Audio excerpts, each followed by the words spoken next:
The first step in creating this weather chart is to prepare the data. Here is the data we have for the weather chart. What you see right now is the data which is given to you. Just for our convenience sake, I have mentioned on top of these columns given data. We are going to create 3 more columns which will help us create the chart the way it looks. So the first one is the data label for high and low temperature column.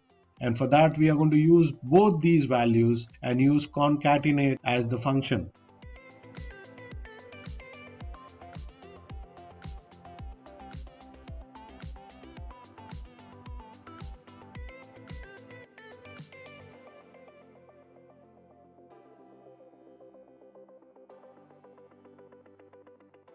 Formula is concatenate open bracket the first value which is high temperature in quotation mark / comma and the low temperature, and we hit enter.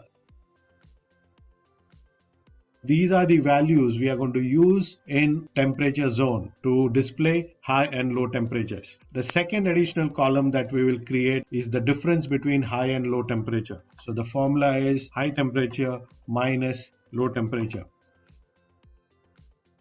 The low temperature column will be used as the first column of the stacked column chart, and the top level of that will indicate the lower temperature. For example, for 7th March, the low temperature is 4 degrees centigrade and the high temperature is 8 degrees centigrade. So the first column of low temperature will represent the 4 degrees centigrade level. The next column which we created just now will be used to decide the size of the next column in the stacked column chart. So 4 plus 4 makes it 8, which will represent the top level, which is nothing but the high temperature. So this is how we use stacked column to represent high-low temperature. The first column is the low temperature. The second column is the difference between high and low temperature, which will decide the size of the second column, and the top level will represent the high temperature.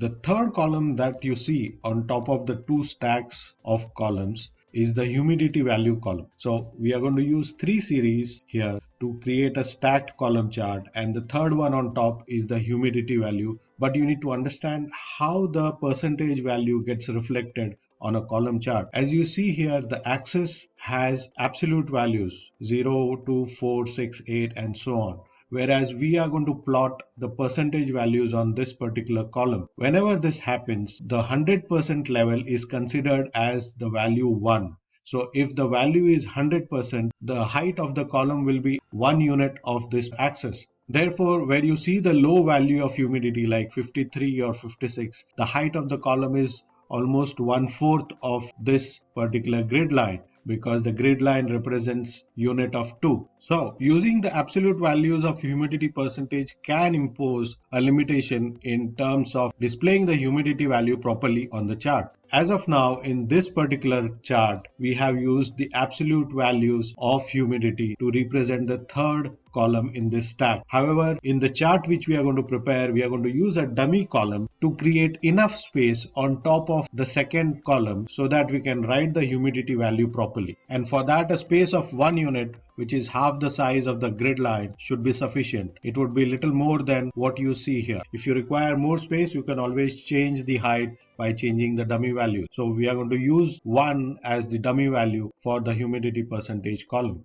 So it is important to keep these columns in this particular sequence. Low temperature, the difference between high and low temperature, and the dummy value for humidity.